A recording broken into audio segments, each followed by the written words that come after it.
भागी बंधुओं, श्रद्धामयी माताओं, श्री धाम वृंदावन की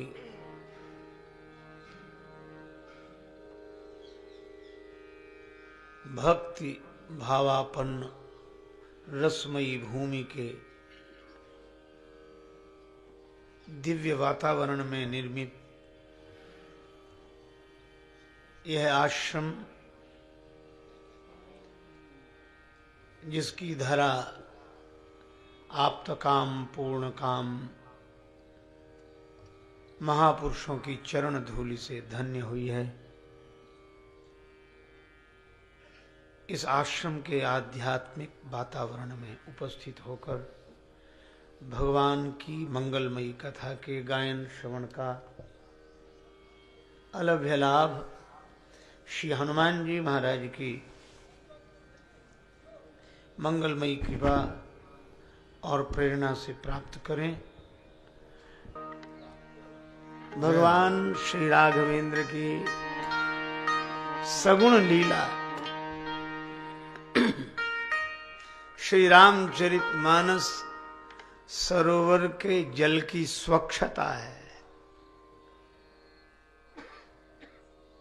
जैसे सरोवर के सामान्य जल में स्नान करने से स्नानकर्ता को तन की पवित्रता प्राप्त होती है, इसी तरह जो मन शरीर से श्री रामचरितमानस सरोवर में श्री राघवेंद्र के सगुण लीला के स्वयंवारी में अवगाहन लाभ प्राप्त करता है, उसे जीवन की पवित्रता प्राप्त होती है। सोई स्वच्छता करई मल हानि। श्री राघवेंद्र श्री गंगा जी के किनारे, क्या कहना, गंगा माता पवित्रता का दूसरा नाम गंगा मैया है।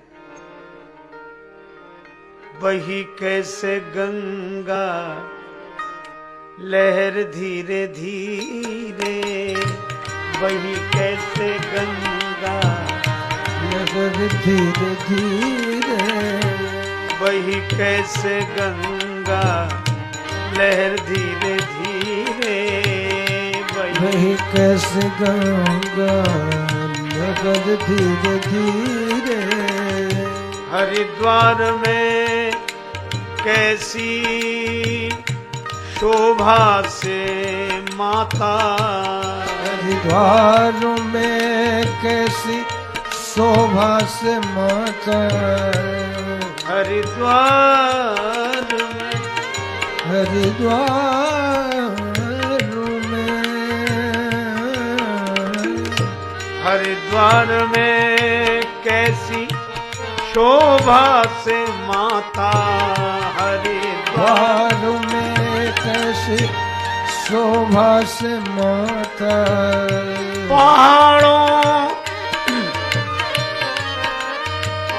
पहाड़ों से आई, पहाड़ों से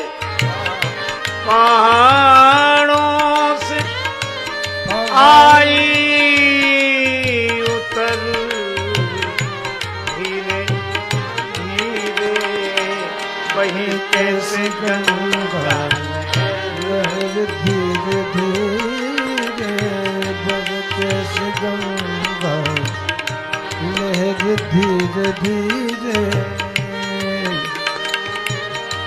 श्री राघवेंद्र प्रातः काल के पुनीत समय में श्रृंगवेरपुर में अनुज लक्ष्मण जी के सहित श्री जानकी जी के संग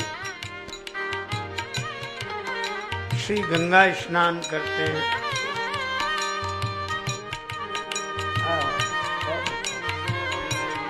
वट क्षीर मंगाया, वट वृक्ष के उस दुग्ध से भगवान अपनी कुंचित केश राशि को जटाओं के रूप में परिवर्तित करते हैं। श्री लक्ष्मण जी भी वैसा ही करते हैं। अनुज सहित प्रभु जटा बनाए, अनुज सहित प्रभु जटा बनाए, देखि सुमंत, देखि सुमंत नयन जल छाए, देख सुमंत नयन जल छाए।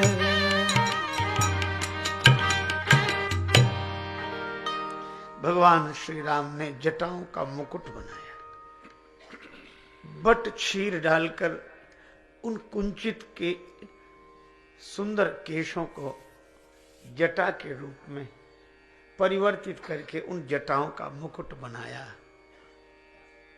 लक्ष्मण जी ने भी वैसा ही किया, अनुज सहित सिर जटा बनाए। श्री सुमंत जी ने देखा, देख सुमंत नयन जल छाए। इनके सिर पर तो अयोध्या के युवराज पद का मुकुट आना था, और उस सिर पर जटा मुकुट। सुमंत करते भी तो क्या करते,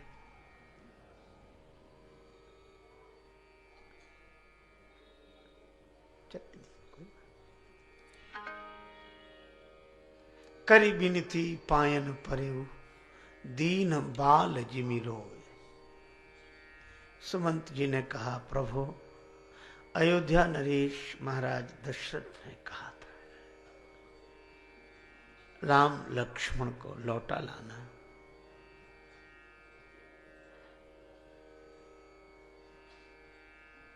आपको उनके आदेश का पालन करना चाहिए।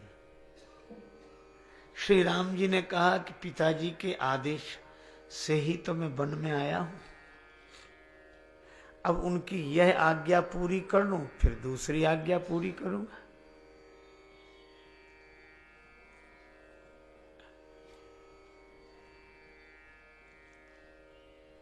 सुमंत जी ने कहा कि महाराज आपके पिता हैं, पर इसके साथ साथ वे चक्रवर्ती सम्राट हैं, अयोध्या के राजा हैं, और अयोध्या के राज्य की सीमा के अंतर्गत ही यह श्रृंगवेरपुर है।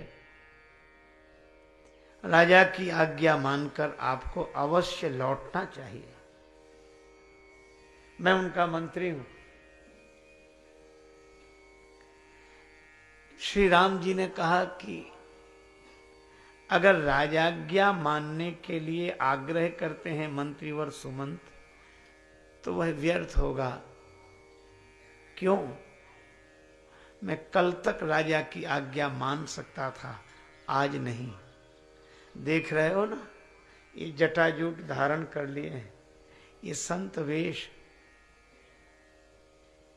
और संत वेश यह सूचना देता है कि संत की आज्ञा में राजा को रहना चाहिए, राजा की आज्ञा में संत को नहीं। राजा संत के बस में, अगर राजा की फौज तो साधु की मौज।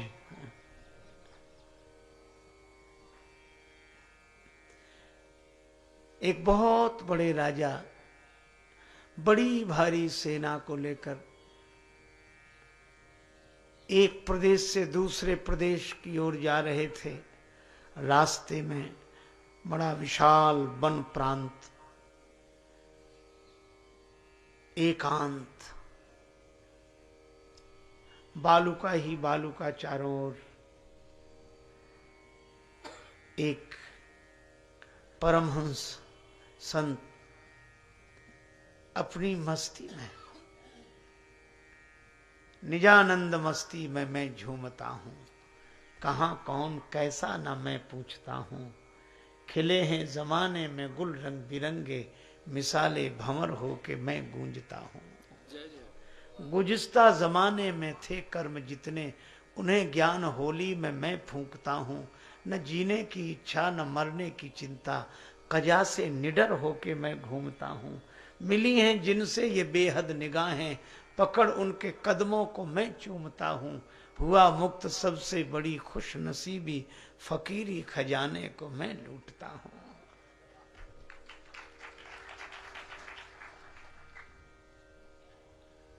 अपनी मस्ती में आत्मन्यो आत्मना तुष्ट, अपने आप से अपने आप में संतुष्ट। न सुखम देवराजस्य न सुखम देवराजस्य न सुखम चक्रवर्तिनः, यत् सुखम वीतरागस्य मुनिर एकांत वासिनः। क्या बात, अपनी मस्ती में सैनिकों ने कहा हटो एक तरफ, राजा साहब आ रहे हैं।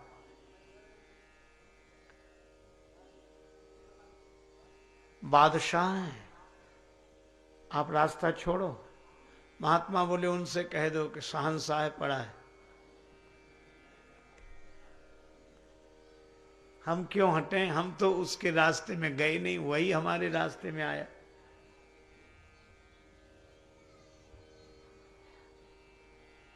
अब सैनिक ने सेनापति से कहा, सेनापति ने बड़े अधिकारी से कहा, अधिकारी ने बादशाह से कहा कि एक विचित्र व्यक्ति है जिसके पास साधन की दृष्टि से तो कुछ नहीं है, पर ऐसा लगता है कि साधना की दृष्टि से सब कुछ है।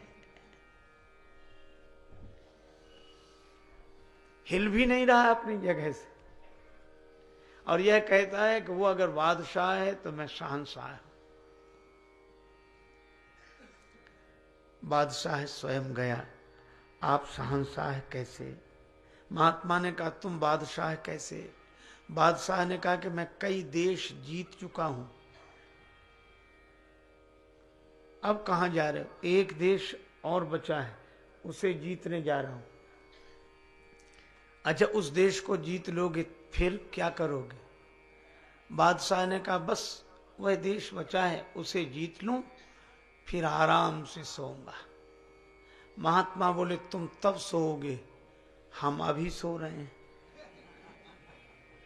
तुम तब सोओगे, हम अभी सो रहे हैं, और तुम शायद सो भी ना पाओ।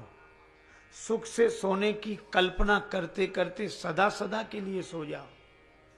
और अभी तो तुम इच्छा की पूर्ति की यात्रा में जा रहे हो, और इच्छा की पूर्ति की यात्रा करने वाला पथिक कभी विश्राम नहीं पाता। चाह पैसों से आनों में आती रही, चाह आनों से रुपया भुनाती रही, चाह रुपयों से नोट बनाती रही, चाह नोटों से कोठी चुनाती रही, चाह कोठी में मोटर मंगाती रही, चाह मोटर से होटल में जाती रही, चाह होटल में बोतल खुलाती रही, चाह क्या क्या न करती कराती रही। अरे चाह पाली जिन्होंने वो पीले हुए, और चाह छोड़ी जिन्होंने रसीले हुए, और चाह जर से लगी जी जरा हो गया, और चाह हरी से लगी जी हरा हो गया। और चाह उनकी हमको हरदम चाहिए, चाह उनकी हमको हरदम चाहिए, और वो अगर चाहें तो फिर क्या चाहिए।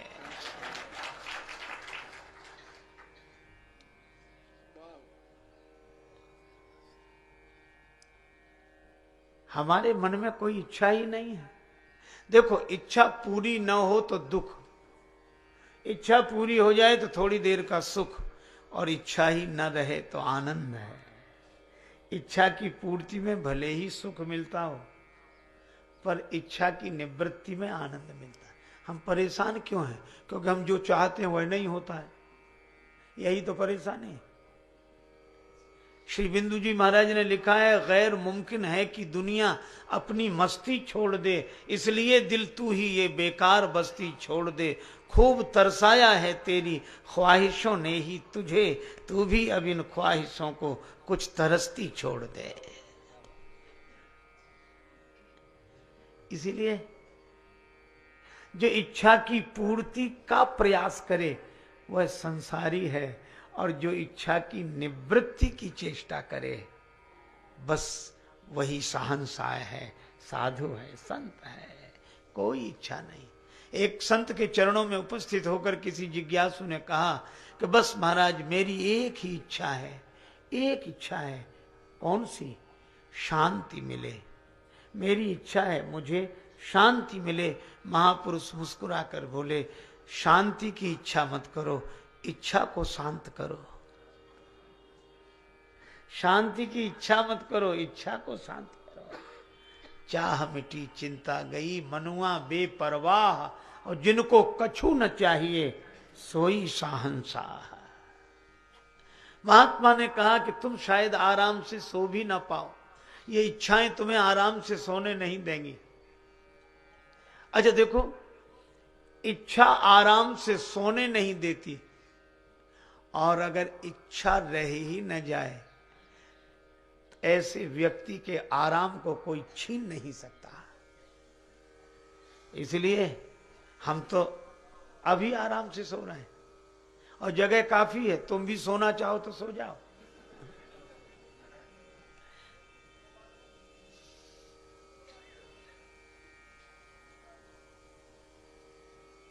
इच्छा ही नहीं। बादशाह चरणों में गिर गया, महाराज हमें कुछ दो। महात्मा बोले, तुम्हें दिख क्या रहा हमारे पास? लेकिन हमारे पास कुछ ना हो और तुम्हारे पास सब कुछ हो, तो तुम्हारे राज्य की कीमत कितनी है जानते हो? मान लो इस रेगिस्तान में तुम अकेले हो और तुम्हारे साथ कोई ना हो, न सैनिक न सेनाएं, और तुम्हें प्यास लगी हो, और मेरे पास एक लोटा पानी हो, और तुम प्यास से तड़प रहे हो, प्राण जा रहे हो, तो वह एक लोटा पानी मांगोगे? अवश्य। और मैं कहूंगा कि इसकी कीमत क्या दोगे, तो क्या दोगे तुम? उसने कहा कि मैं हजारों दूंगा, लाखों दूंगा, करोड़ों रुपए दूंगा। महात्मा बोले, तुम तो दोगे करोड़ों रुपए, पर हम वो पानी दें तब तो। और मान लो करोड़ों रुपए देने पर भी हम वह एक लोटा पानी न दे, तब क्या करोगे? राजा बोला, मैं आधा राज्य दे दूंगा, पर पानी पीकर प्राण बचाऊंगा। आधे राज्य में बाद में सुख भोग करूंगा। जब मैं ही नहीं रहूंगा तो राज्य क्या, अरब खरब लो द्रव्य जो उदय अस्तलों राज, और तुलसी जो निज मरण है तो आवे के ही काज। इसलिए मैं आधा राज्य दे दूंगा। महात्मा ने कहा कि मैं आधा राज्य देने पर भी तुम्हें एक लोटा पानी न दूं, तब वह व्यक्ति बादशाह कहने लगा कि मैं अपना पूरा राज्य दे दूंगा, पर एक लोटा पानी पीकर जीवन बचाऊंगा। तो महात्मा बोले, पूरा राज्य दे दोगे एक लोटा पानी पीने के लिए? हाँ बिल्कुल दे देंगे। महात्मा बोले, तो तुम्हारे इतने बड़े राज्य जिसका तुम अभिमान कर रहे हो, उस राज्य की कीमत कितनी? एक लोटा पानी। इतने बड़े राज्य की कीमत एक लोटा पानी, और उस पर तुम बने हो अभिमानी। महात्मा के चरणों में गिर गया बादशाह कि आज मुझे साधु की महिमा समझ में आ गई। तो बादशाह और शहंशाह जो बाहर के सिंहासन पर बैठा हो, सबको जीतकर, सब राज्यों को जीतकर जो सोने के सिंहासन पर बैठा हो, वह बादशाह है। लेकिन जो अपने मन की समस्त वासनाओं को जीतकर स्वरूप सिंहासन पर बैठा हो, वह शहंशाह है।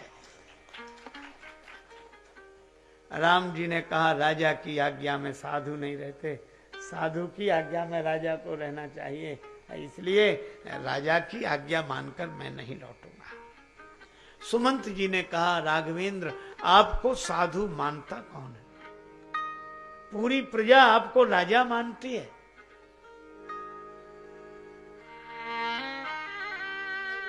सबके उर अभिलाष कहीं मनाई महेश,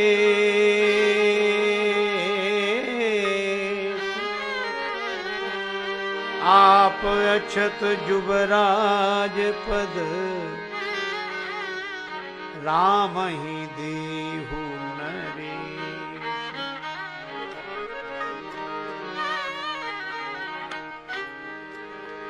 राम। राम जी राजा बने, यह पूरी प्रजा चाहती है, तो सब लोग आपको राजा के रूप में देखते हैं। महाराज आप साधु नहीं, राजा हैं। आप अयोध्या के राजा हैं और मैं अयोध्या के राजा का मंत्री हूं। इसलिए महाराज, जहां राजा रहेगा वहां मंत्री रहेगा। अगर आप लौट कर नहीं जाएंगे तो मैं भी लौट कर नहीं जाऊंगा। राम जी ने कहा, अच्छा मंत्रीवर, आप मुझे राजा के रूप में देख रहे हैं? हाँ प्रभु। आप मेरे मंत्री हैं? हाँ प्रभु, इसीलिए कह रहा हूं, जहां राजा रहेगा वहां राजा का मंत्री रहेगा। अच्छा तो मेरे साथ रहकर करोगे क्या? प्रभु आपकी आज्ञा का पालन। राम जी बोले, मेरी यही आज्ञा है कि आप अयोध्या लौट जाएं, मुझे वन में आपकी आवश्यकता नहीं है। जतन अनेक साथ हित कीने, जतन अनेक साथ हित कीने, जतन अनेक साथ हित। साथ हित कीने, जतन अनेक साथ साथ हित कीने, जतन अनेक साथ। उचित उतर, उचित उतर,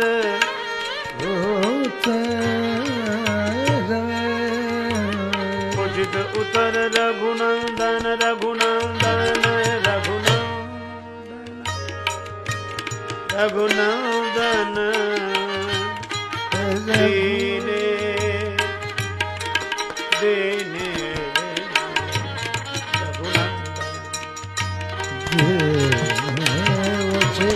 उतर रघुनंदन, उतर रघुनंदन, उतर रघुनंदन, उतर रघुनंदन।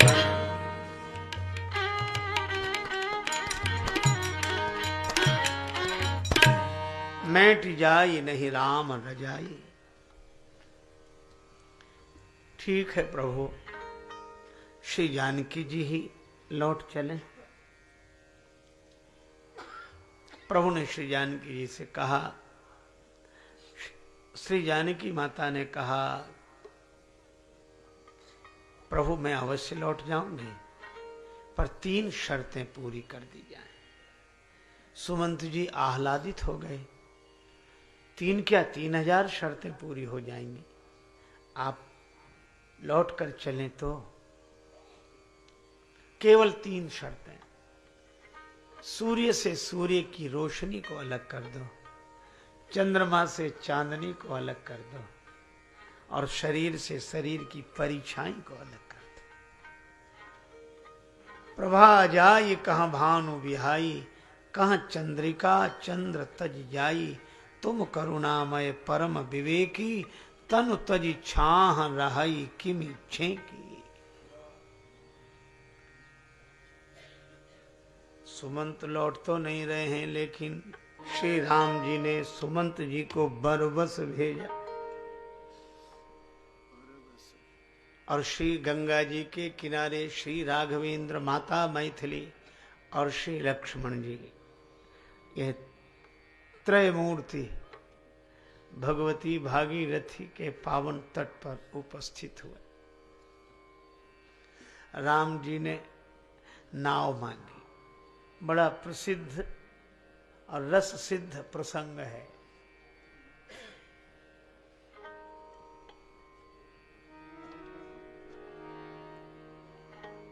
भगवान को भी भक्त की आवश्यकता है।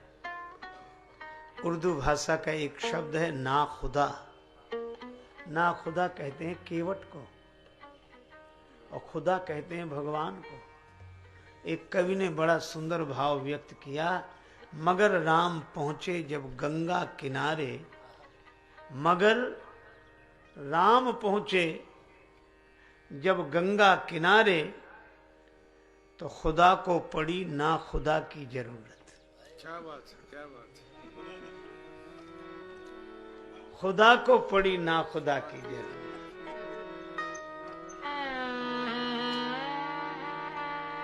आपने वो भजन सुना होगा, कभी कभी भगवान को भी भक्तों से काम पड़े, जाना था गंगा पार प्रभु के वट की नाव चढ़े। जाना था गंगा पार प्रभु के वट की नाव चढ़े। कभी कभी भगवान को भी भक्तों से काम पड़े, कभी कभी भगवान को भी भक्तों से काम पड़े। जाना था गंगा पार प्रभु की वट की नाव चढ़े। जाना था गंगा पार प्रभु के वट की नाव चढ़े। जाना था गंगा पार प्रभु के वट की नाव चढ़े।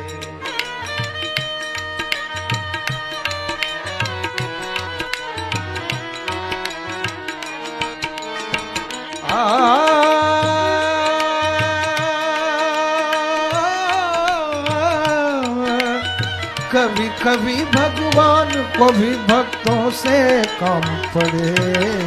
जाना था गंगा पार प्रभु के वट की नाव चढ़े।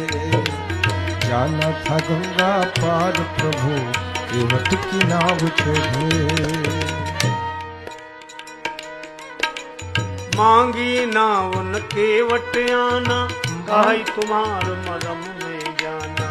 मांगी ना उनके वट आना, कहीं तुम्हार मरम में जाना। जाना था गंगा पार प्रभु की वट की नाव चढ़े। जाना था गंगा पार प्रभु के वट की नाव चढ़े। भगवान नाव मांग रहे हैं गंगा जी पार करने के लिए केवट से। और तुलसीदास जी महाराज कहते हैं, जानते हो नाव कौन मांग रहा है? नाम अजामिल से खल कोटि अपार नदी भव बूढ़त काढ़े। जे सुमिरे रज मेरु सिलाकन होत अजा खुर बारिद बाड़े। तुलसी जिनके पद पंकज ते प्रगटी तरनी जो हरे अघ गाढ़े। ते प्रभु या सरिता तरिवे का मांगत नाव किनारे ठाड़। मांगत नाव किनारे ठाड़। मांगत नाव किनारे ठाड़। जाना था गंगा पार प्रभु के वट की नाव चढ़े। जाना था गंगा पार प्रभु के वट की नाव चढ़े। के वट की नाव चढ़े। के वट की नाव चढ़े। गंगा पार प्रभु चढ़े। जाना था गंगा चढ़े। के वट की नाव चढ़े।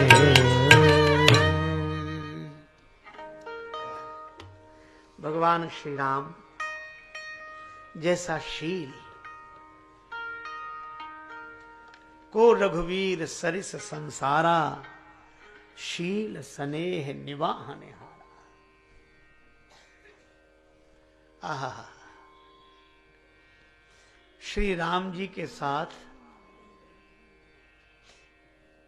निखादराज है जो श्रृंगवीरपुर के राजा हैं। राम जी को नाव मांगनी पड़ती। राजा साहब संकेत कर देते, उनके आदेश की देर थी। केवट स्वयं नाव लेकर आ जाता, लेकिन श्री राम जी ने मानो अपने मित्र निखाद राज को मना कर दिया, आप ऐसा कुछ ना कर, मैं ही नाव मांगूंगा। अच्छा, एक और अद्भुत बात, केवट पुलकित हो गया। क्यों? बेचारा मजदूर, नाव चलाने वाला, सामान्य श्रमिक, इसने तो आदेश ही सुने हैं अब तक। केवट से निवेदन कौन करेगा? सभी आदेश देते हैं, आज्ञा देते हैं और पूरे रौब के साथ। जो मिलता था तो यही कहता है, नाव लेकर आओ, चलो जल्दी करो, नाव ले आओ। पर राम जी आज्ञा नहीं दे रहे। मांगी नाव, यह राम जी का शील है। ये केवट से नाव मांगते हैं और मांगने में अर्जी हमारी और मर्जी तुम्हारी है। बड़ी विनम्रता से राम जी हाथ जोड़कर कहते हैं, भैया केवट, हम नाव मांग रहे हैं, हमें उस पार जाना है। केवट तो पुलकित हो गया, उसे लगा कि हमारे पास ऐसी जरूर वस्तु भी है जिसे कोई मांगे। सब आदेश देते थे। अच्छा, श्रमिक को लोग सामान भले ही दें, श्रमिक को सामान देते हैं, पर सम्मान कहां देते हैं? पर राम जी सम्मान दे। केवट रोने लगा। उसको लगा कि मुझे भी कोई सम्मान देने वाला है। जिंदगी भर से अपमान ही सहता रहा, आदेश के स्वर सुने, आदेश का पालन किया, नाव में बिठाकर पार किया, मजदूरी ली, लेकिन आज पहली बार आदेश नहीं, कोई अनुनय कर रहा है और गरीब को इतना सम्मान दे रहा है। तो ऐसा सम्मान गरीब को इंसान नहीं, भगवान ही दे सकते हैं। इसलिए बोला, कहा तुम्हार मरम मैं जाना।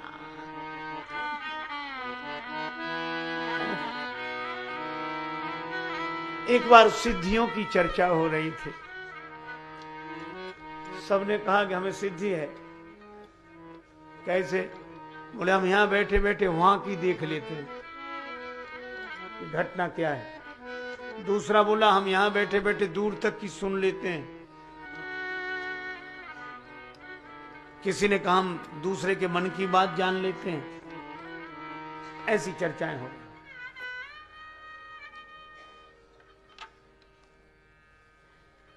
एक दीन दुखी गरीब आदमी बैठा था।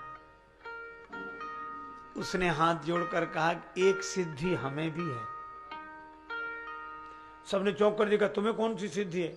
गरीब से कहा, तुम्हें कौन सी सिद्धि है? गरीब ने कहा कि हमें एक सिद्धि है। कौन सी? हम सभी को देखते हैं पर हमें कोई नहीं देखता, यह हमें सिद्धि है। हम सबको देखते हैं। दीन सबन को लखत है, दीन ही लखे न कोय। और जो रहीम दीन ही लखे, तो दीन बंधु सम हो। भगवान ही केवट से हाथ जोड़ सकते हैं और नाव मांग सकते हैं। ऐसा शील तो भगवान का ही। अब केवट बोला, मैं समझ गया भगवान है, कहा तुम्हार मरम मैं जाना। तो नाव और उधर ले गया, दूसरी तरफ।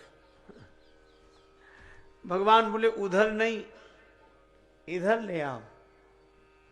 केवट बोला, नहीं लाऊंगा, मैं जान गया हूं आप कौन हो। कहा, तुम्हारा मरम मैं जाना, मैं आपका मर्म जानता हूं, इसलिए नाव नहीं लाऊंगा। अब आप इस घटना पर विचार करें। लक्ष्मण जी को तो बहुत बुरा लगा, इतना बड़ा अपमान। केवट से नाव मांगे और वो मना कर दे, और ये और कहे कि हम आपके बारे में अच्छी तरह जानते हैं, हम नाव नहीं लाएंगे। अब इससे बड़ी बेइज्जती और क्या हो सकती है? ये वैसी बात हुई जैसे कोई किसी आदमी से पैसा मांगे कि भैया कुछ दे दो, और वो कहे नहीं हम नहीं देंगे आपको, हम अच्छी तरह जानते हैं आप। इसका अर्थ तो यह हुआ कि पहले का नहीं दिया होगा। इज्जत ऐसी है। इसीलिए मानो केवट कहता कि नाव नहीं लाऊंगा, मतलब पहले बैठे थे तो मजदूरी नहीं दी होगी कभी, इसलिए ले नहीं आ रहा है। एक विद्यार्थी से उसके अध्यापक ने, गणित के अध्यापक ने प्रश्न किया कि देखो तुम गणित हमसे पढ़ते हो, हिसाब तो पक्का होगा, हाँ, तुम्हारे पिता 3 रुपए प्रति सैकड़ा ब्याज की दर से हमसे 5,000 रुपया लें, हिसाब लगाना। तुम्हारे पिता 3 रुपया प्रति सैकड़ा ब्याज की दर से हमसे 5,000 रुपए लें तो 6 महीने बाद कितना रुपया लौटाएंगे? हिसाब लगा के बताओ। विद्यार्थी बोला, श्रीमान जी 1 नया पैसा नहीं। अध्यापक ने कान पकड़ के डांटा, तमाचा लगाकर, क्यों? तू गणित नहीं जानता, हिसाब लगाना नहीं जानता? विद्यार्थी बोला, मैं तो हिसाब जानता हूं, पर आप मेरे बाप को नहीं जानते। उसने जिसका लिया है सो दिया है, जो आपका ही देगा। अब किसी आदमी की ऐसी स्थिति हो तो वैसे सही लोग कहेंगे कि हम तुम्हें अच्छी तरह जानते हैं। अच्छा, अब ऐसी स्थिति में रोना आ जाए, किसी भी प्रतिष्ठित व्यक्ति को रोना आ सकता है कि आज ऐसा दिन आ गया। श्री राम जी की जगह दूसरा कोई होता तो यही सोचता, उसास भरकर, उदास होकर, कि ये तो समय समय की बात है,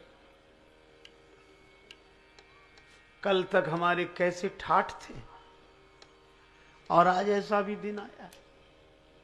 कल हजारों लोग सेवा में खड़े थे और हाथ जोड़े, आज हम हाथ जोड़ रहे हैं और ये केवट नहीं सुन रहा हमारी। तो दूसरा कोई होता यही कहता, ठीक है, दिन सबके बदलते हैं, समय बदलने दो, फिर बताएंगे तुम्हें। क्रोध आता, रोना आता, क्योंकि शान जा रही है। एक संत बड़ी अच्छी बात कहते थे, वो कहते थे परेशान न हो इसके लिए एक उपाय है। क्या? बोले शान को परे करो तो परेशानी खत्म। परेशान कौन करता है? शान। हमारे कहने से नहीं आया, हमारे कहने से, ये हमारे काहे को काहे क्या, हमारे जाने कितने, ये हमारे मारे मारे फिर नहीं, ये हमारे कहने वाले काहे, हम करी धन धाम समारे, अंत चले उठ बीते। अच्छा देखो, अमीरी में तो खुश हर कोई रह सकता है, लेकिन ऐसी विपन्नता की स्थिति, राज्य चला गया, रथ भी चला गया और सपरिवार आए तो संग में भार्या और भाई, हाँ? और इनके सामने इतनी बड़ी जग हंसाई कि केवट से नाव हाथ जोड़ के मांगी, और इस विनम्रता का परिणाम यह है कि वो कह रहा नहीं लाऊंगा, मैं आपके बारे में अच्छी तरह जानता हूं। तो किस्मत पर रोना तो आएगा ही कि हाय रे दुर्भाग्य, क्या दिन दिखाए तुमने। लेकिन श्री तुलसीदास जी कहते हैं, बेहसे करुणाएं, राम जी हंसने लगे। और ऐसी विपत्ति में कोई इतनी सहजता से हंस सके, ये इंसान का काम नहीं, यह तो भगवान ही कर सकते हैं। राम सहज आनंद निधान। क्यों? वे सुख के भी साक्षी हैं, वे दुख के भी साक्षी हैं। यद्यपि लक्ष्मण जी तो हंस नहीं सकते ऐसे में, उन्हें तो बड़ा क्रोध आ रहा है कि ये केवट राम जी से ऐसे बोले, ऐसे। अच्छा, लक्ष्मण जी को जब जब क्रोध आता है ना किसी दूसरे पर, तो राम जी पर पहले आता है। लक्ष्मण जी को ये लगता है कि ये वैसे मुंह लग के बात कर जाए, फिर राम जी, इनका स्वभाव ही ऐसा है, इतना सरल होना चाहिए। लेकिन राम जी उस पर भी हंसते हैं। लक्ष्मण, इसीलिए तो हम तुम्हें साथ लाए हैं, क्योंकि हम तुम जैसे हो ही नहीं सकते। उस भूमिका के लिए तुम ही ठीक हो। तो आज्ञा दें तो समझाऊं इसे? राम जी ने कहा बिल्कुल नहीं। क्यों? आपके कहने पर नाव नहीं ला रहा है, आपके आदेश। राम जी ने कहा आदेश तो मैं दे ही नहीं सकता। जैसे अपनी वस्तु पर प्रत्येक को अधिकार होता है, नाव पर केवट को अधिकार है। वह अपनी मर्जी का मालिक है। हम उससे निवेदन कर सकते हैं, वो लाए तो ठीक, न लाए तो ठीक, इसमें परेशान होने की क्या आवश्यकता। और राम जी हंसते भी हैं, और जो नहीं हंस पा रहे हैं उनकी ओर देखकर हंसते हैं। बेहसे करुणा एन चितय जानकी लखन तन, कि लक्ष्मण जी जानकी जी की ओर देखकर हंस रहे हैं कि तुम भी हंसो। अरे तुम भी मुस्कुराओ। अगर उन दिनों पर हंसे हो तो इन दिनों पर भी हंसो। उन दिनों पर हंसे हो तो इन दिनों पर भी हंसो। कोई बात नहीं, वैसा भी देखा तब ऐसा भी देखो। हर हाल में खुश रहना कोई हमसे सीख जाए। मानो राम जी का संदेश यही है। एक बड़े पूज्य संत की वाणी है, हर हाल में खुश रहना कोई हमसे सीख जाए। राम जी प्रसन्न है, लेकिन राम जी ने केवट से कहा, केवट हम तुम्हें बुला रहे हैं, हम बुला रहे हैं और तुम नहीं आ रहे हो। केवट बोला मैं जान गया हूं कि आप भगवान हैं, तो क्यों नहीं आ रहे हो? भगवान बुलाएं और ना आए, भगवान बुलाएं और ना आए। केवट ने कहा कि प्रभु एक बात पूछूं, क्या आप यही सोच रहे हैं कि मैं जल्दी नाव लेकर आ जाऊं क्योंकि आप बुला रहे हैं? हाँ प्रभु, जब कोई भक्त आपको बुलाता है तो क्या आप इतनी ही जल्दी आ जाते हो जितनी जल्दी की आशा हमसे कर रहे हो?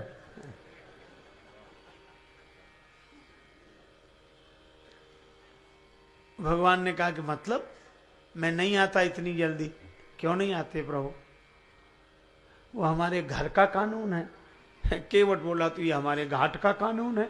आज हमें मौका मिला है, आपको भक्त बुलाते हैं, आप नहीं आते, तो उनको जिस तरह की खीज होती है थोड़ा आप भी तो अनुभव कर ले। भगवान ने कहा अरे भाई हमें पार जाना है। केवट ने कहा जो आपको बुलाते हैं उन्हें भी पार ही जाना होता है।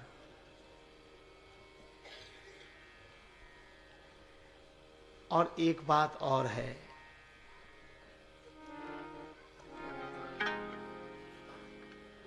क्या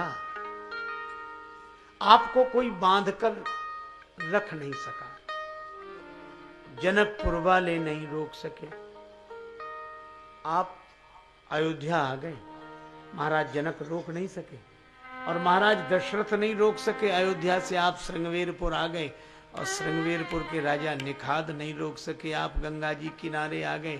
जब इतने बड़े बड़े राजा आपको नहीं रोक सके, तो ये सामान्य केवट की क्या बिसात जो आपको रोक ले। तो मैंने एक बात सोची है, क्या न नाव लाऊंगा न पार करूंगा, अपने आप रुके रहोगे, इसलिए नाव नहीं ला रहा हूं। कहा ही तुम्हारा मरम मैं जा।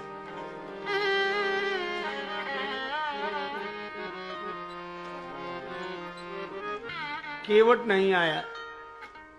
राम जी ने लक्ष्मण जी की ओर देखा कि लक्ष्मण, ऐसा विचित्र भक्त देखा जिसे मैं बुलाऊं और ना आए। ऐसा विचित्र भक्त देखा जिसे मैं बुलाऊं और ना आए। लक्ष्मण जी को बस मौका मिल गया। व्यंग करने वालों को तो मौका मिलना चाहिए। हा? जिनकी बुद्धि व्यंग में बड़ी प्रवीण होती है ना, बस उन्हें अवसर मिलना चाहिए।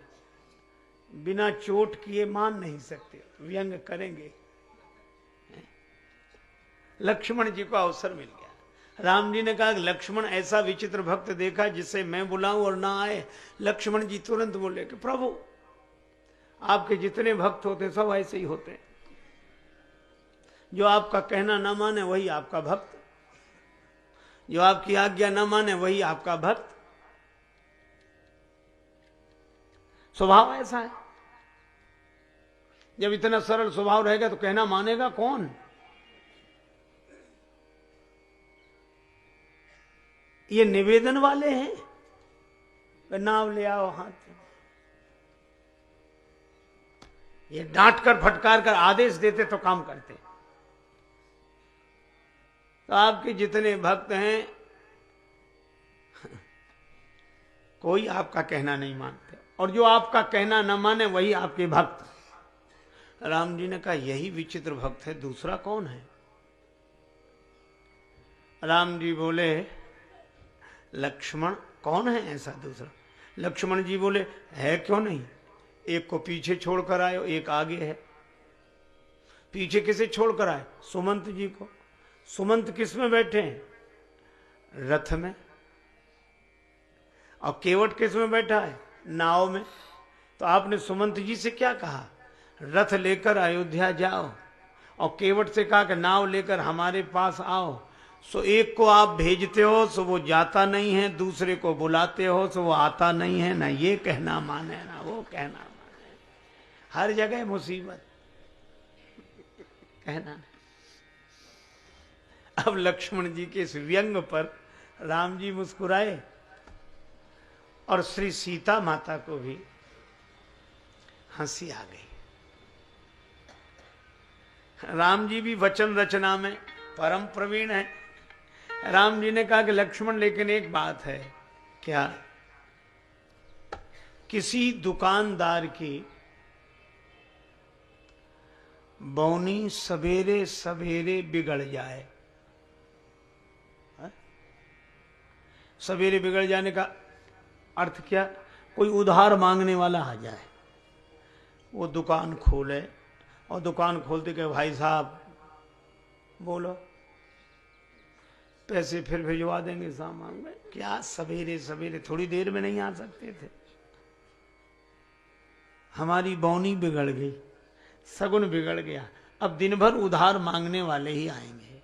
तो राम जी ने कहा कि इसी तरह हमारी यात्रा का सगुन बिगड़ गया। जब हम अयोध्या से चले तो वनवास तो हमारा हुआ था, 14 वर्ष राम वनवासी। लक्ष्मण तुम्हारा वनवास तो नहीं था, श्री सीता जी का भी वनवास नहीं था ना प्रभु। तो राम जी ने कहा कि हमने तुम दोनों को मना किया था, सीता जी को भी लक्ष्मण जी को, तुम दोनों को मना किया था कि हमारे साथ वन मत चलो। तो दोनों बोले हाँ किया तो था। राम जी बोले फिर आप दोनों ने कहना माना? दोनों बोले नहीं माना। राम जी बोले हम तभी समझ गए थे कि यात्रा के शुरू में ये हाल है, तो आगे जितने मिलेंगे सब ऐसे ही मिलेंगे। हमारा सगुन बिगड़ गया। अब आगे जितने मिलेंगे सब ऐसे ही मिलेंगे। लेकिन लक्ष्मण एक बात है, श्री जानकी जी ने कहना नहीं माना, तुमने कहना नहीं माना, कारण क्या? एक ही, तुम हमसे प्रेम करते हो, तुमने हमारे प्रेम के कारण हमारा कहना नहीं माना। तो हमें एक बात लगती है, केवट कहना नहीं मान रहा है तो यह भी प्रेमी ही होगा। लक्ष्मण जी ने कहा धन्य हो महाराज, ये प्रेमी है, प्रेम तो इसमें दिख ही नहीं रहा है। राम जी ने कहा कि लक्ष्मण, केवट के जीवन में प्रेम का दर्शन है, प्रेम का प्रदर्शन नहीं है। ठीक है प्रभु आप ही समझो। केवट बोला प्रभु हम नाव नहीं लाएंगे, डर लगता है। चरण कमल रज का सब काहीं, चरण कमल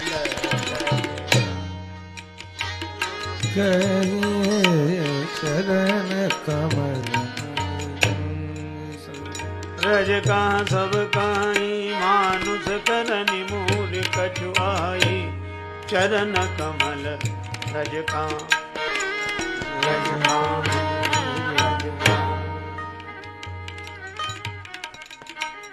आपके चरण कमलों की धूल को सब कहते हैं। मानुष करनी मूरी कछु आहाई। मनुष्य बना देने की शक्ति है भगवान के चरणों में।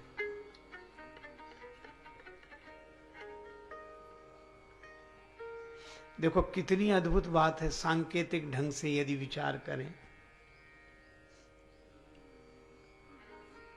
हम सब कुछ बने और बनते ही जा रहे हैं,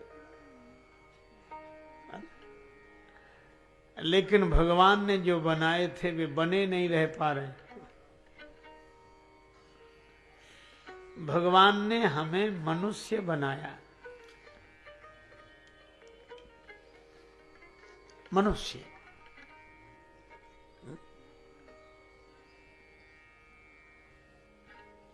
इस युग के बड़े प्रख्यात कवि ने कहा, अब तो मजहब कोई ऐसा भी चलाया जाए जिसमें इंसान को इंसान बनाया जाए। देखो रामचरितमानस की कथा यही संकेत करती है। रावण ने मनुष्यों को भी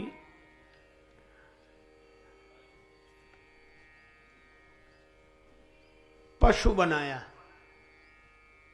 मारीच से कहा कि तुम हिरण बनो। मारीच ने कहा हिरण न बने हम तो। रावण बोला हम जबरदस्ती बनाएंगे,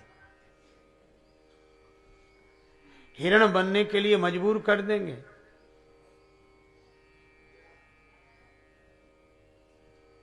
अच्छा हिरण हम क्यों बने? रावण बोला हमें हरण करना है इसलिए तुम हिरण बनो।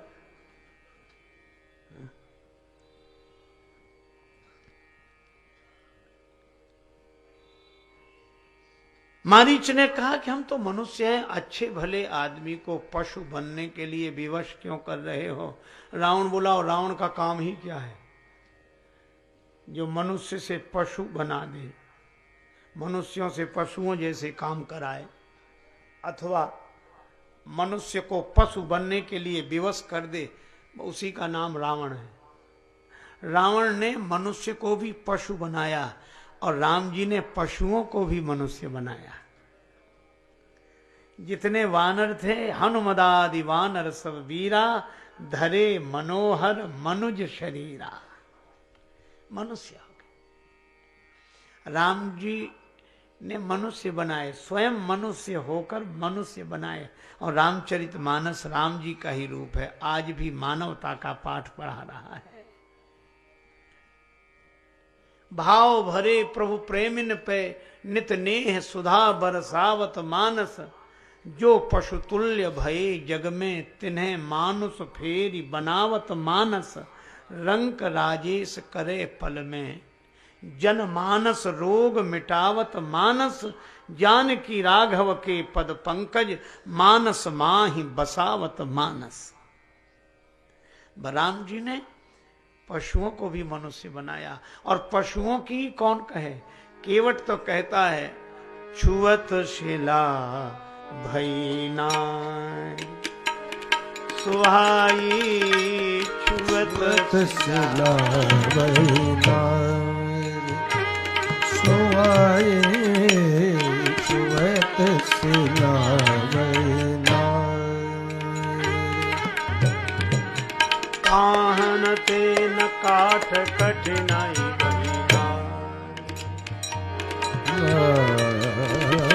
रे छुअत शिला भई नाय, रे छुअत शिला भई नाय। आपकी चरण धूल से शिला नारी बन गई। अब यह घटना पुरातन है पर इसका संदेश सनातन है। पाषाण में भी परिवर्तन संभव है। एक उर्दू भाषाविद कवि ने कहा, लोग कहते हैं कि संगे दिल के आंख से आंसू नहीं आते। संग कहते हैं पत्थर को, दिल कहते हैं हृदय को। पाषाण हृदय व्यक्ति के लोचन सजल नहीं होते। पर उस कवि ने कहा कि यह केवल सुना जाता है, पर देखा तो कुछ और गया है।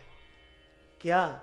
लोग कहते हैं कि संगे दिल के आंख से आंसू नहीं आते।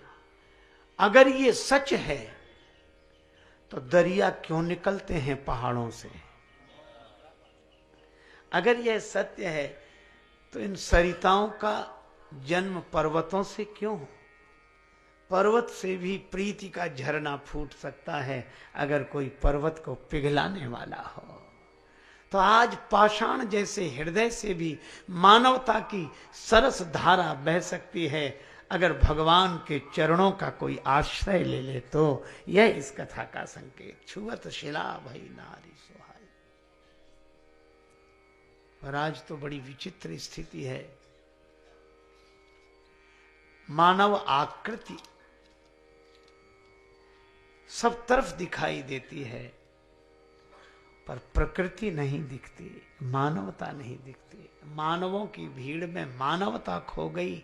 गुल में गर निगहत नहीं तो कुछ नहीं, दिल में गर उल्फत नहीं तो कुछ नहीं। आदमी में हजार जौहर हो तो क्या, आदमियत नहीं तो कुछ नहीं। एक कस्बा नुमा छोटा सा शहर, एक राहगीर उस रास्ते से जा रहा था। प्यास लगी। तृषाकुल उस बटोही के छटपटाते नयन चारों तरफ दृष्टिपात कर रहे थे। न कोई पौशाला, न कोई कूप, न नल, मिले कहां जल। बेचारा बेहाल था, प्राण कंठगत हो रहे थे। तब तक दिखाई पड़ा एक भव्य भवन। भवन की खुली हुई थी खिड़की, द्वार भी खुला था। झांक कर देखा, एक श्रीमंत सिर झुकाए बैठे हैं। पास में ही जल से भरी सुराही रखी है, उस पर गिलास ढका हुआ है। राहगीर को लगा कि यहाँ पानी मिल जाएगा। चला गया बेचारा, हाथ जोड़कर अत्यंत विनम्रता से बोला, बाबूजी बाबूजी 2 घूंट पानी मिल जाएगा। उस अभिमानी व्यक्ति ने अभिमान के बोझ से दबी हुई गर्दन ऊपर उठाई, लगभग झिड़कते हुए बोला, क्या बात है, क्या बात है, पहले बताओ, घुसे कैसे, यहां आए कैसे, क्या बात है? बाबूजी प्यास लग रही है, 2 घूंट पानी मिल जाएगा, पानी पिला देंगे। पानी? हम तुम्हें पानी पिलाने वाले लगते हैं? इतने बड़े आदमी से कह रहे हो कि पानी पिला दो? हम पानी पिलाने वाले लगते हैं? जैसे हमारे पास और कोई काम ही ना हो, तुम जैसों को पानी ही पिलाते ना। यहाँ नल है, कुआं है, पौधशाला है, क्या है, चले आए पानी पिला दो, पानी पिला दो।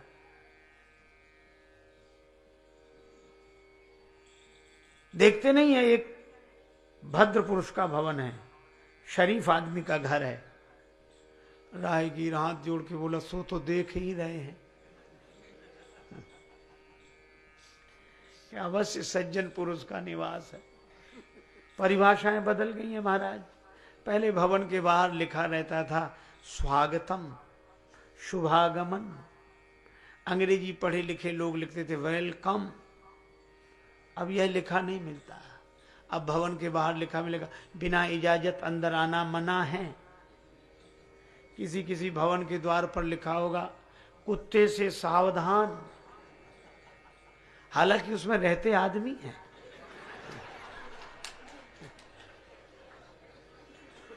रहते आदमी हैं। एक बार एक सज्जन से हमने कहा ये कुत्ता काहे को पालते हो?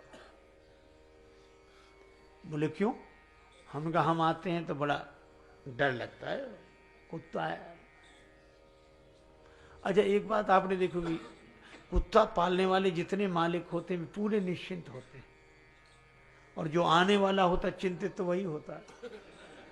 वो कहता भाई साहब चले चले, वो कुछ नहीं बोले, अब वो भाव करेगा, आ जाओ आ जाओ। अब आ क्या जाओ, मुसीबत है। तो भाई मुझे तो डर लगता, तो मैंने कहा कि ये काहे को पालते हो? तो उस व्यक्ति ने जो तर्क दिया वह भी बड़ा अद्भुत था। वह कहने लगा महाराज जमाना खराब है, कब कौन आक्रमण कर दे कोई ठिकाना नहीं, इसलिए कुत्ता रखते हैं, पालना जरूरी हो गया है। मैं उसका उत्तर तो नहीं दे सका, पर मन ही मन सोचता रहा कि आज हमारा कितना नैतिक पतन हो गया है कि आज आदमी आदमी से डर रहा है और आदमी से आदमी की रक्षा कुत्ता कर रहा है, और फिर भी हम अपने को आदमी कहते हैं, मानव कहते हैं। हमें विचार करना चाहिए। एक बार कुत्तों में झगड़ा हुआ, कुत्तों में झगड़ा हुआ, झगड़ा होते ही कुत्तों में हुआ और डट के हुआ महाराज। सब बाकी के कुत्ते बड़े नाराज हुए, फिर एक कुत्ता भागा, अब नहीं आऊंगा। दूसरे बोले आना मत, कुत्ता ही ठहरा। तीसरे दिन फिर आ गया, तो बाकी के कुत्ते बोले तू फिर लौट कर आ गया, अरे कलुआ जा, चला जा यहां से, अरे दल बदल हुआ, और तेरे लौट आने से हैरान हैं हम, तुझे फिर दल में ले लें, क्या इंसान हैं हम आदमी हैं जो ऐसा करें? हम कुत्ते हैं, हमारा भी सिद्धांत है। ये तो हमारी हालत हो गई है। आप सोचो। तो उस राहगीर ने कहा कि भूल से आ ही गए, गलती से आ गए तो पानी पिलवा दो। क्या करेगा प्यार वो भगवान से, क्या करेगा प्यार वो ईमान से, जन्म लेकर गोद में इंसान की, कर न पाया प्यार जो इंसान से। पानी पिलवा दे। सो नाराज हुआ, गले ही पड़ गए, तुम बैठ जाओ। अब उन्होंने अपने नौकरों को आवाज लगाई, अरे भाई कोई हो तो इन्हें पानी पिला दो। अब मौके पर कोई नहीं था, तो धनी आदमी राहगीर से बोला बैठ जाओ, किसी आदमी को आ जाने दो, पानी पिलवा देता हूं। आदमी माने नौकर। आदमी आजकल वही कहे जाते, कितने आदमी काम कर रहे हैं। सचमुच बेचारे जो काम करें वही तो आदमी हैं। तो उनका किसी आदमी को आ जाने तो पानी पिलवाए देता हूं। पर मजे की बात, बड़े आदमी के आदमी कोई मौके पर नहीं थे। तो अब राहगीर के प्राण कंठगत होने लगे, तो बाबूजी अब तो प्राण ही निकल रहे हैं प्यास के मारे। तो नाराज होकर बोले कह दिया ना किसी आदमी को आ जाने तो पानी पिलवाए देता हूं। तो उसने हाथ जोड़कर कहा कि बाबूजी थोड़ी देर के लिए अगर तुम ही आदमी बन जाओ तो कुछ हर्ज है?